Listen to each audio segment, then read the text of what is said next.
So we're going to talk about the lay of the land of data. It's a talk I wanted to give for a long time, and I had to build, I guess, more credibility with Todd Lewis, the organizer of the conference, to be allowed to present it. So I'm really grateful to him. It's completely new content, so be ready with tomatoes and rotten eggs. And don't aim very good, okay? Okay, so, and of course, so as I'm fairly opinionated, my employer asked me to have a little bit of a safeguard. This is my views, not the one of the NPD group. So my name is Jean-Georges Perrin, and if you didn't take like something like 20 years of French, I go by JG or JGP. It's much easier. And I started software engineering a long time ago. I would say like in 1983 when I was 12, but I only made money after college. Okay, so probably like a lot of you as well. So what I'm really proud of being is I've been an IBM champion. So that's why I'm wearing an IBM shirt. I'm not an IBMer, but I'm an IBM champion. I've even recently been awarded the title of lifetime IBM champions. We are 32 in the world. And IBM gives that to thought leaders or people that seems to know something about something. So that gives you a little bit of cred. Anyway, I'm an architect or director, VP, whatever you need me to do. And I'm also known for having written this book, which is some of you, at least one person, two person in the audience got it, three. So it's about Spark and from a data engineering perspective. And it was, until very recently, the best rated book on Apache Spark on Amazon. Maybe very proud as well. Okay, recently I also started a user group called AIDA user group, and this is really, really hot off the press. We announced that last week for my birthday. And we are building this user group to gather people interested in AI, data, and analytics. And we are founded by industry leaders and we are, it's a user group. So it's about exchanging ideas. It's about mixing together on very precise verticals. You can join us for free. And we'll get plenty of perks and things as we go. And I'm the president, so I had to put this slide. Okay, and finally, last slide before we get in. I work for the NPD group. We are hiring plenty of people. So if you want to join, look there, contact me. I make the proper introduction, and I don't get any commissions. So it's not like contact me so I can get my $5,000 or something. Doesn't work like that anymore. Okay, so this talk is about data. This talk is about data in 2021. And I wanted to start by why should we care about data? It seems pretty obvious, but sometimes we need to be reminded of a few things. So first, data is important because we need it to run our business, right? Then one other thing is, over time, we wanted to understand better our customers using data. And you can think a little bit about things like analytics. And finally, well, what is the core of anything you want to do with artificial intelligence is data. Okay, so it's really this evolution from running your business to understanding your customers to using AI. I still do my coffee myself. I don't have a robot at home. But before we go into that, into more details, I like to look at history. And I really like this quote from MLK. We're saying that, we are not makers of history, but we are made by history. And for those who have some significant work experience, the there's nothing like a new project, right? Even if there's a new project in your organization, it's very often on top of something or the nth version of something. And even if it's, they say it's brand new, you've got a lot of constraints that are coming from the past. And I think that to understand where we are right now in terms of data, it's important to look at where we were before. So I'm not going to go that back in time, but not from the early ideas of hieroglyphics and file cabinets and tape drive, but a little bit recent. Just as a question, who among yourself file meant something different before you discovered the meaning of file cabinet? Okay, I'm probably, yeah. Coming from France, learning IT, I learned what a file was, and I learned only after what a file cabinet was. Okay, so a lot of my English is reversed and based on the IT English. So, well, that's a file cabinet. Where do you put your files in it? Okay, so anyway, it was an interesting anecdote. So if we look at data, I'm going to skip the history lesson to relational databases. And for that, I'm going to look at my favorite auto parts store. So we can look at what's going on there. Okay, that's a typical receipt. It doesn't have to be from Advanced Auto Parts. It could be from any other places. But if you look at that, you start to be able to analyze the data. Okay, and you extract data based from this receipt, and then you extract things like, okay, I bought some washer fluid, and I bought other stuff, and that becomes a record. Okay, and then I also have it from a specific stores, and that's also the information from a store. And you can isolate this group of information in tables and then build a relationship between the tables, and that's how you build a relational database system. So that's not a new concept. Okay, if it's new for you, well, I'm glad you at least get that. But this is something that was invented in the 70s, the great 70s, where by the precursors of what became relational databases like Oracle and Informix and the like. So why is it important? Is because a lot of things derive from that. But when you're looking at the value, that's really the part, like if you go to a business and it has got a cash register, which is more than just a cash register with a very little slip, they use a database behind it, and they use something similar to that. But when you look at the value that is bringing from the data, it's really about the consolidated data, right? It's really about bringing all this data together from your thousands of shops or back to the headquarters, okay? And that's actually one of the things we do at the NPD group. But that's really the idea of bringing all this data together.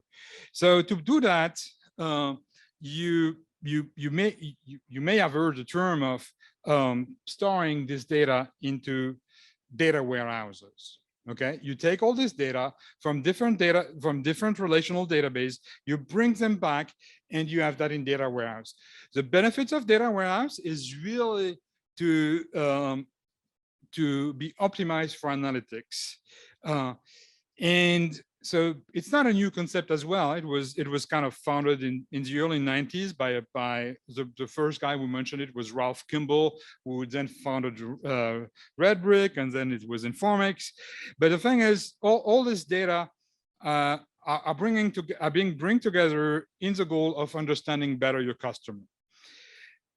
It's based on a strict schema, which means that everything you bring together needs to be really, really well organized, and it's not very flexible per se. Okay, you want to bring another data source, like, okay, you've got all the stores, but then you've got this online store, and you want to bring your online transaction. If they don't match, it's your format, you've got to restructure your data to make it work, or you've got to restructure your data warehouse to make it work.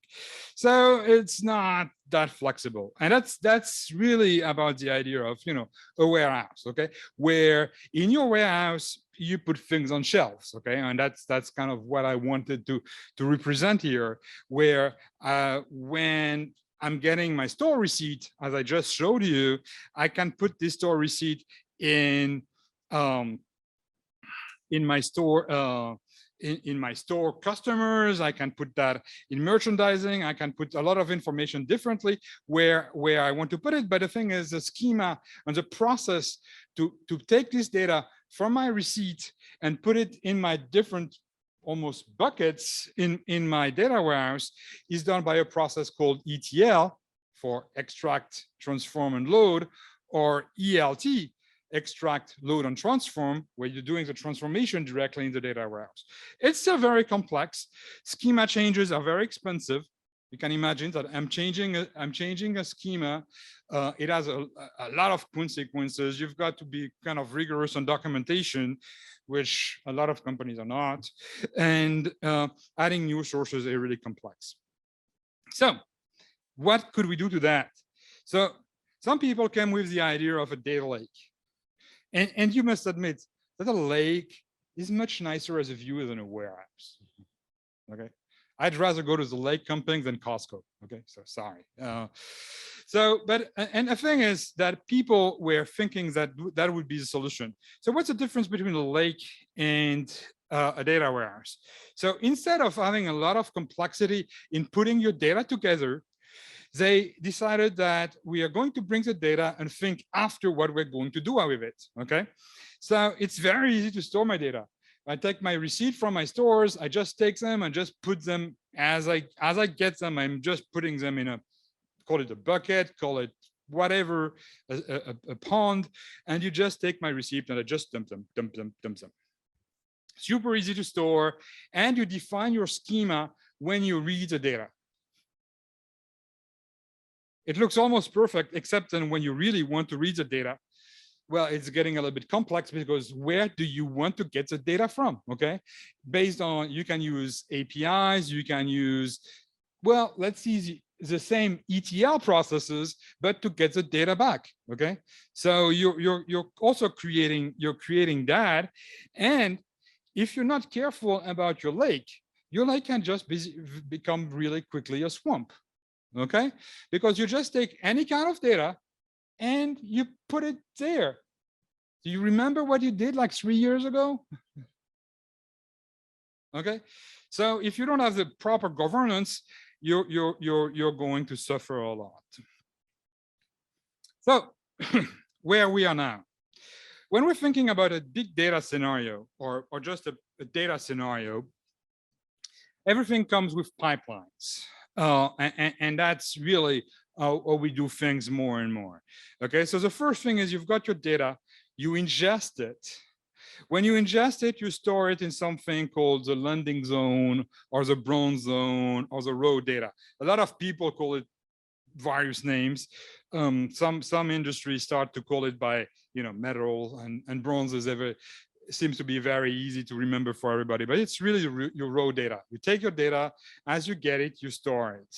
And the next thing is you start to apply data quality rules to it, because you can imagine that the data coming from 6,000 stores, well, maybe not the same version of the cash register software. It may not be, you may have partial data due to outage. You can have plenty of different issues, okay? So a good thing is to have at least a little bit of data quality rules there.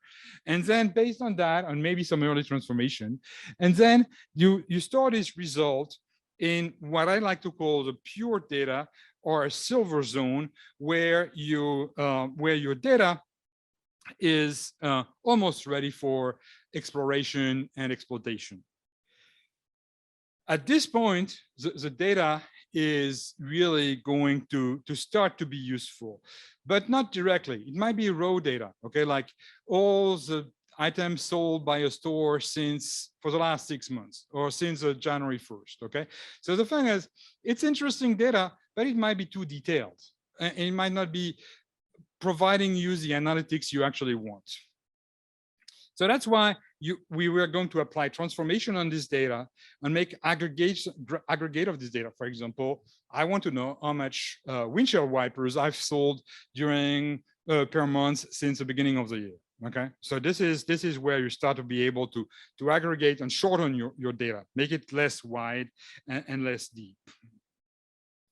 And this is stored in something called the gold data, which I like to call also the rich data zone, but there's plenty of other names for it.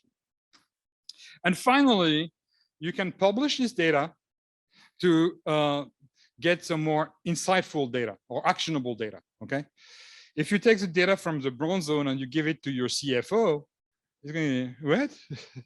If you take gold data and you give it to your CFO, yeah, then he starts to understand things. What data scientists are going to do is take the data from the silver area, silver zone, and start applying all this data models and things and produce results from there. What you can be doing as well is at this point is caching it. Okay, and one product you can use is Delta Lake. All the products I'm mentioning are open source, by the way. So this concept after the data lake is called the lakehouse, and one company which is pushing it a lot is called Databricks, who is a company behind Apache Spark. And you can see that they are slowly building an ecosystem around it, but they're not the only companies doing it. Okay, I just took them as an example, but it's interesting. You've got Apache Spark for the processing and for the transformation, and you've got Delta for storing, and you've got other systems like, for example, Redash for wrangling the data, for playing with the data for your analysts, or when you've got data scientists, you can use Jupyter or Zeppelin. Okay, all that open source. And of course, you can republish the data to other database or stream it to somewhere else. Sure. This one? Ah, that's torture.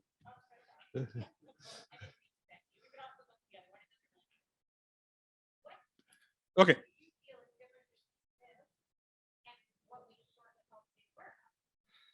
Well, the data warehouse, the way I've seen the data warehouse being rolled out is really they take the data. They don't have all these intermediate steps. Okay, they really create this ETL process, and it's really about feeding the data warehouse. Maybe some people were smart enough to create the different steps in between to have the data quality, to have the aggregate before they put it in the data warehouse. Okay, but it's not always what I've seen. Some people just take, okay, I've got the data and I'm just putting in my data warehouse. And the thing is, here we still have a very flexible schema as we go. Okay, so it's mostly, it's not as strongly typed and as strongly schematized, I would say, as a data warehouse. Even that, because the thing is, right now when you're seeing the data, one of the projects I'm working on, we maybe have something like 12 columns that really matters, that's very narrow when you think of it. Okay, especially when you look at the, but then we've got an additional payload, which is a JSON payload attached to each record, which we know we might need at some point. Okay, but then we just keep this and we just link it at the end.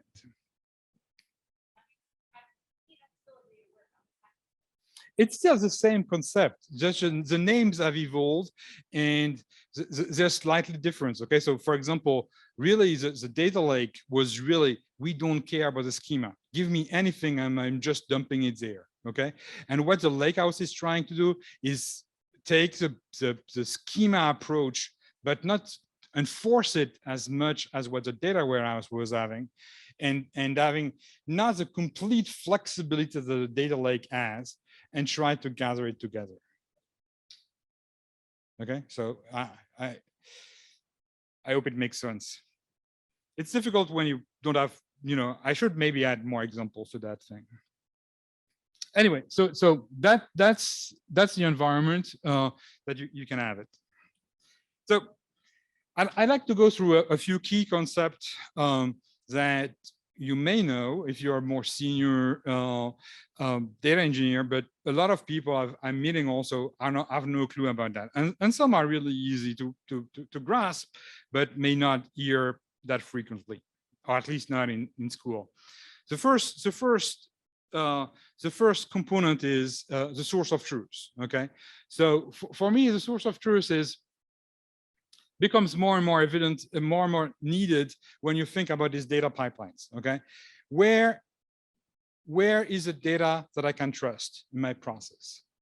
Okay, if you're thinking about this example about my store, where I'm taking all my cash, my data coming from the cash register and bringing it up to my data warehouse or my data lake, okay, where is the data I can trust? If something wrong happens, do I need to go back to the cash register and pull it back to and recreate this whole cycle?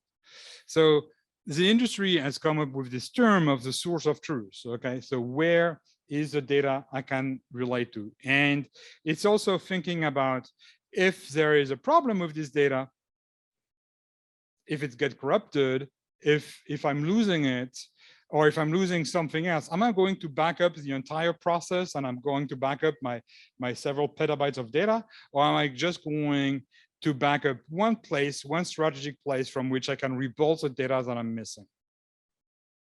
So that's the notion of source of truth. Not to be compared or with Cantotal, where it's not the way to get the truth about your data. So another thing which we hear about is cataloging. Okay, so the idea of when you've got a database is, and you're probably all familiar with that, you've got columns of titles, names, and sometimes a description. But over time, and when you've been working in the industry and you've seen databases that were designed like 20 years ago, sometimes they reuse a column, okay? It's still the same name, but it doesn't do the same thing, and it confuses everybody down the road. So the idea of cataloging is really about building a catalog of all your resources. And it seems like it's so obvious, but I've never been in a company that is really doing it correctly. And it's really about, okay, where is my data? And it relates to a source of truth as well, okay? Where is my source of truth for that? What are my columns? What are my tables? What are my columns? What are my descriptions? What type of data I have? All that, making it available to your organization. And what I would even say is make it even publicly available to your organization so that people can know, at least a catalog, know that we have this data so they can do something with it. Okay, I'm not saying the data should be available for everybody, but there.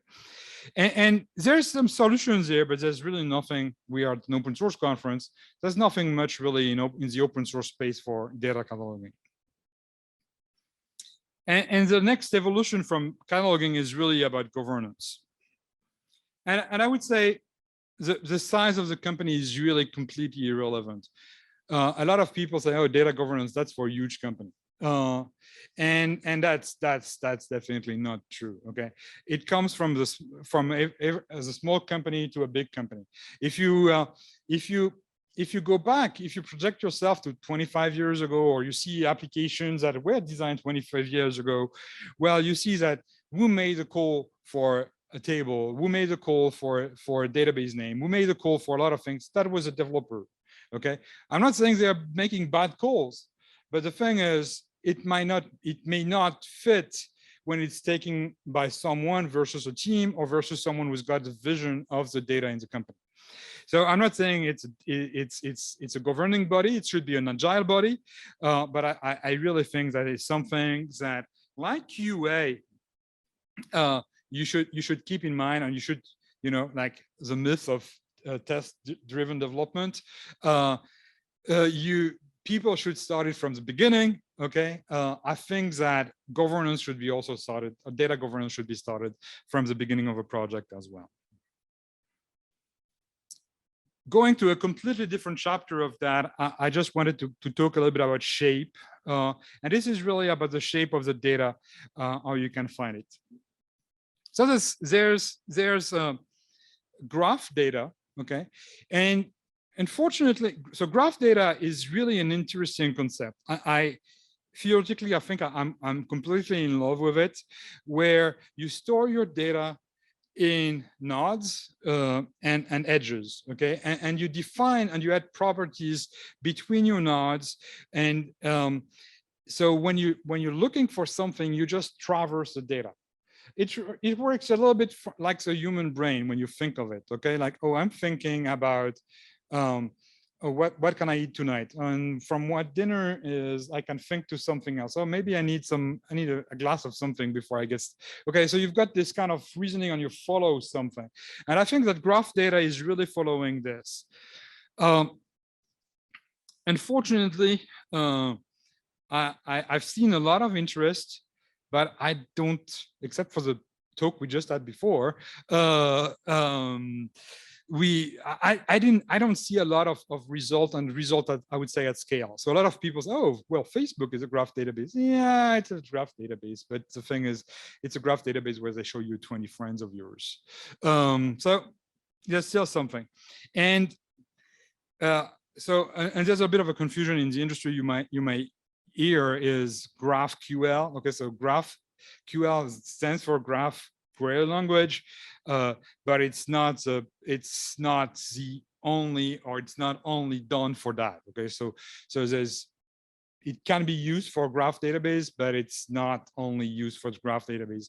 And I think that this is bringing also a little bit of a confusion in our industry. Just be careful of that. One thing also which is really interesting in terms of I forgot about the text there. That's happening when you get very late into it, but it's really the idea of streaming data.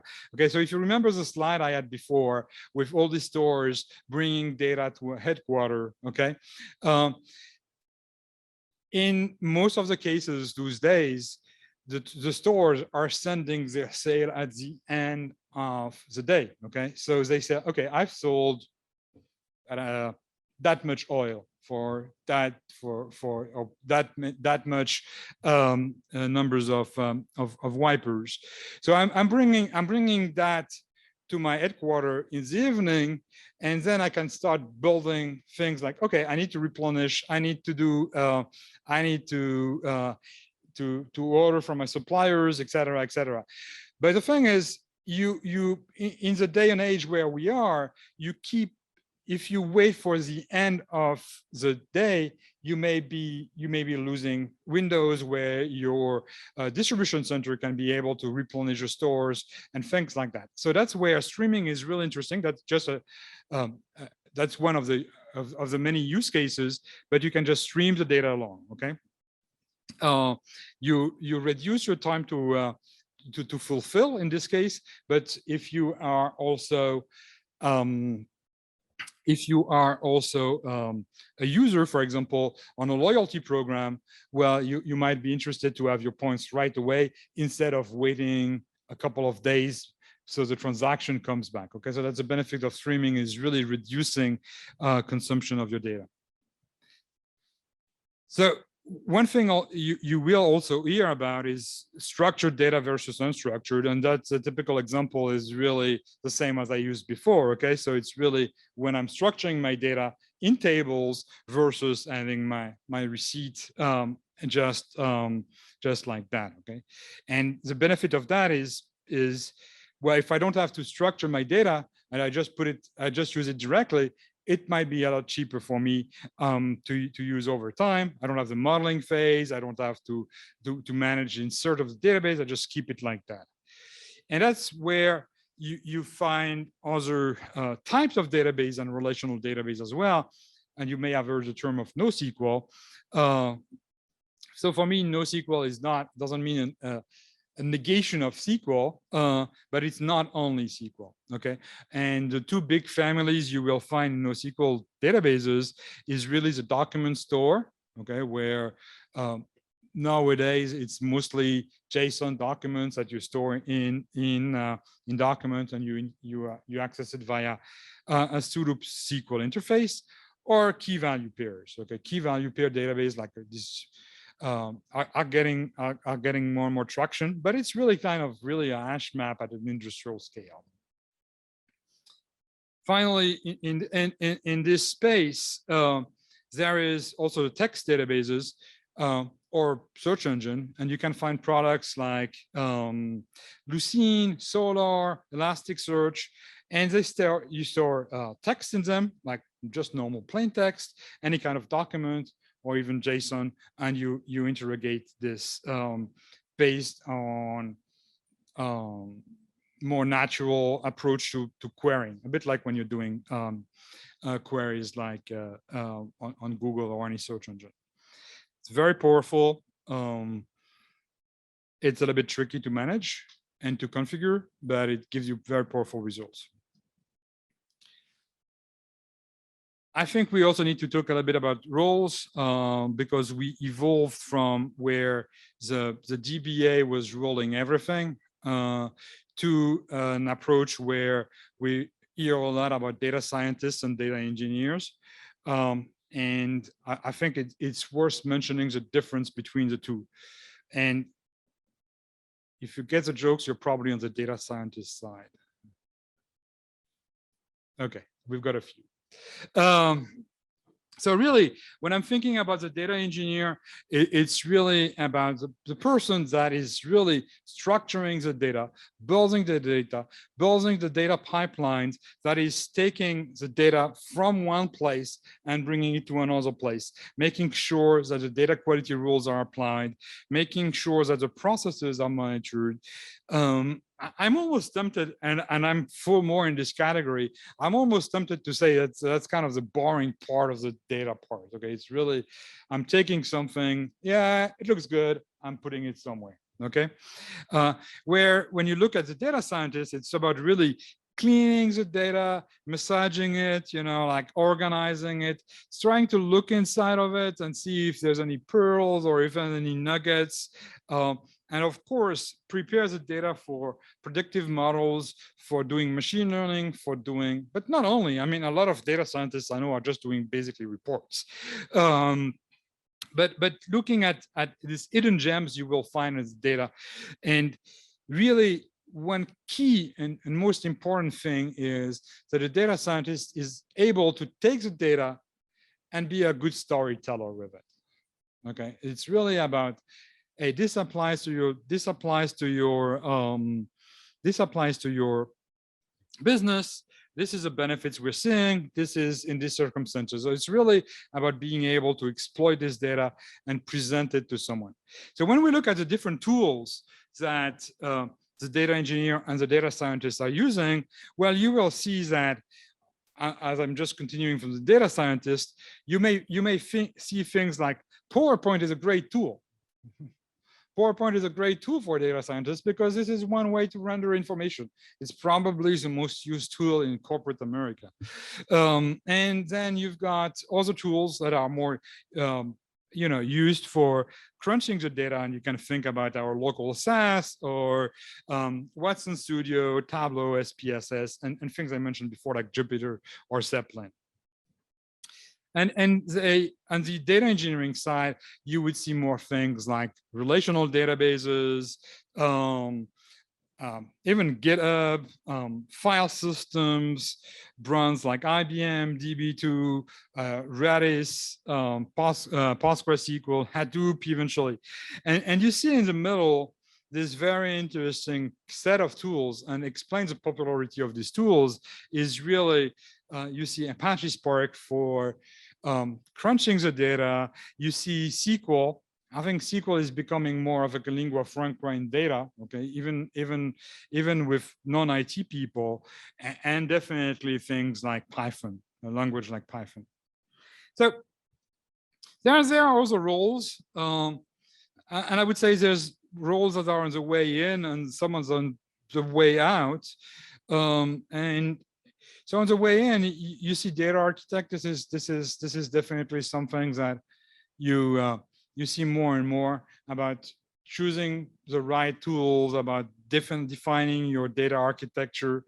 And on the way out, you see the DBA, they still exist, but they're more and more like DevOps and sysadmin roles that are taking over. A few titles that you could see a few years ago, like data steward or data curator, that were really looking at your data and see that they make sense.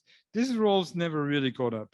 And there's one which is both on the way in and the way out, is the chief data officer. I think it's a great title. I think it's a great role even in a company. Unfortunately, I don't see it catching up. And as much as someone was driving from a corporate level all the data, it's not. I don't unfortunately seeing it happening as much as I think we need it. So just let's look a little bit at putting all these things together and looking at modern data engineering. So the first thing is, why settle for one? Okay, when we were thinking about data engineering a few years ago, or you would think that, hey, I'm going to use PostgreSQL for this job, okay, because it's great. It's a relational database. It's going to be great for that, and maybe a few other things. But when you're thinking about how people are looking at your data, how people are accessing your data, how they're using it, one solution may not fit everybody, okay? And that's where in past lives, I've built data platforms where we had data in a relational database as well as in a search engine, and we were using the best of both when we had to look at different pieces of data based on the ways that the consumer was asking for it. Okay, so just be, I mean, open-minded and be ready for this kind of thing. And the picture is naturally illustrating a hybrid car with both a thermic and an electric engine. Okay.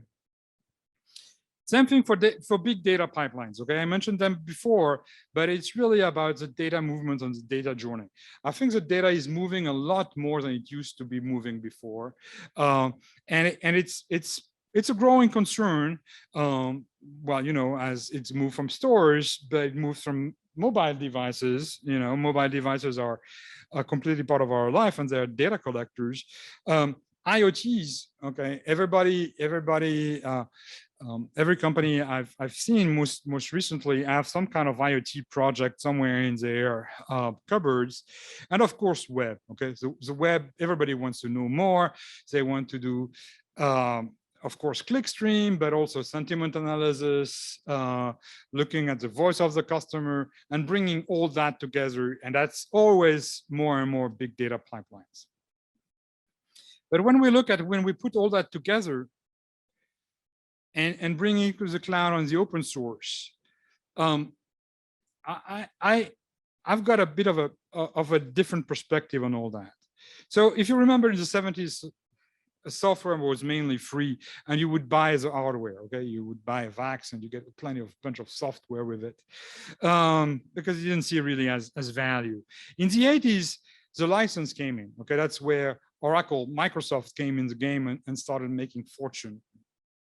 And in the 90s, you saw, and 91 was the first year of the open source with Linux. Okay, so Linux kernel was released in 91, about September 17. So it's really about 30 years ago now. Well, I was in college. Anyway, so that's really, and from that there was this wave of open source that started. In the 2000s, it was really the rise of the internet. And if you just remember, even if the internet was just before, and 2000 was the first bubble that blew up, but Google got its IPO in 2004. Okay, so in 2010, when you think about it, AWS was really, I mean, all Amazon in 2010 leveraged AWS completely. Okay, before AWS was known before, but in 2010 that's where nothing else powered Amazon.com. Soft layer, if people have heard the brand, that was what previously was IBM Cloud, that was acquired in 2013. You know, Azure first release in February of 2010. So that's, I don't know if that's making us younger or older, but that's really the rise of the cloud started about 10 years ago. I think like at some point, like in the middle of the destiny, we started to have some people realizing that we didn't want to be locked to another cloud vendor. Okay, and that's where you started seeing things like Docker, like Kubernetes, and OpenShift. Okay, so Docker was 2013, Kubernetes 2014, and OpenShift supporting Docker and Kubernetes in 2015. So that's really, when you're thinking about it, that's really when we started to think, okay, I don't want to use all the services that are provided by my cloud vendor. I want to be a little bit agnostic from that and be able to use what I want and what I need.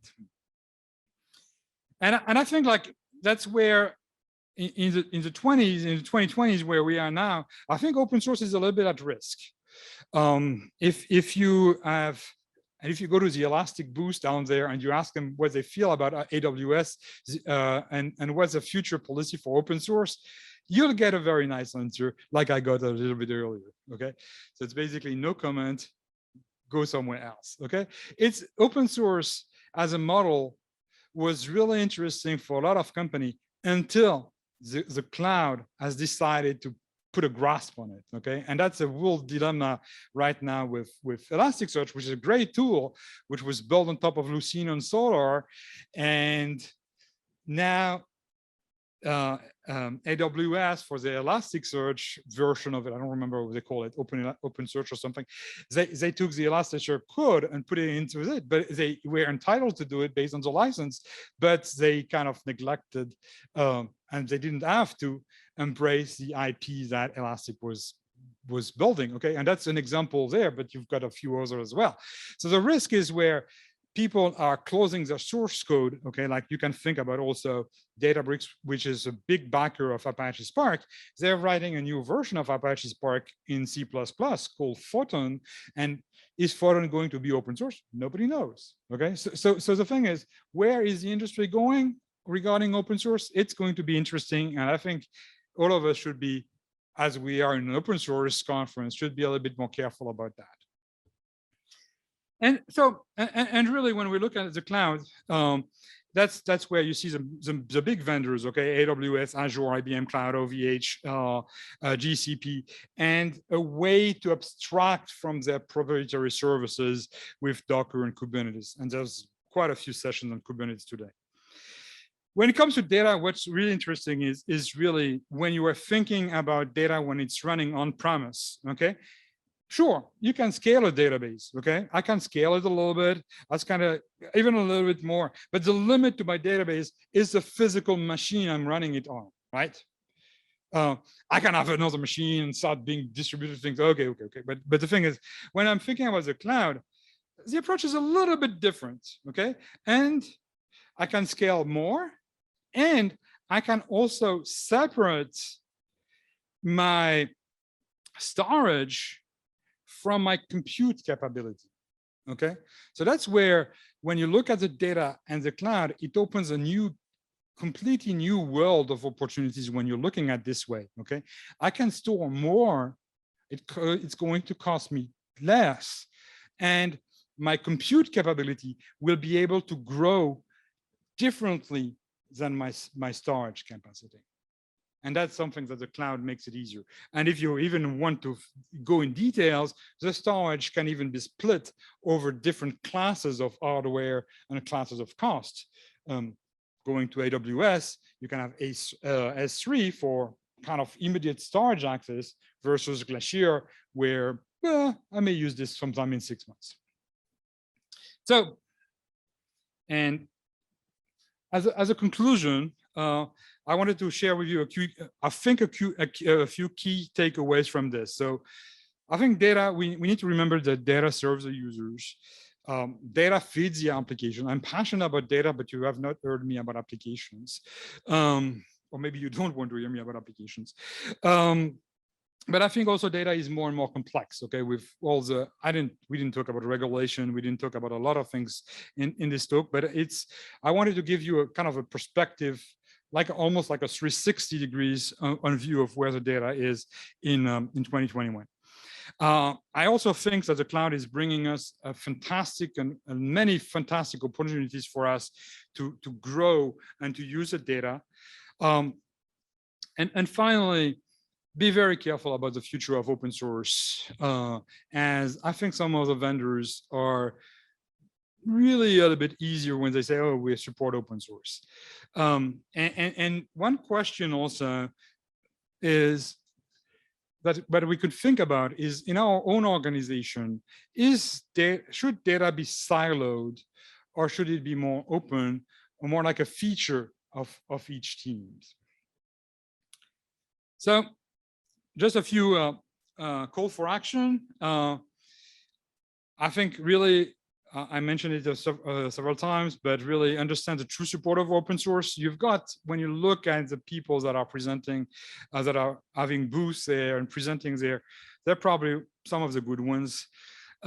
If you're interested in AI, I've got this, and if you're local, which you probably have, we have a big event on November 18th at Schema. Schema is a business school on the NC State ground, and it's going to be animated by Schema, French Tech, and the user group I just created, AIDA UG. And one of our guest speaker on the panel is a chief AI of IBM, Seth Dobrin. And if you've got any interest, you can also follow me on Twitter or see my YouTube channel, where I'm sharing a few things as well. So having said that, and we're a little bit over time, thank you so much.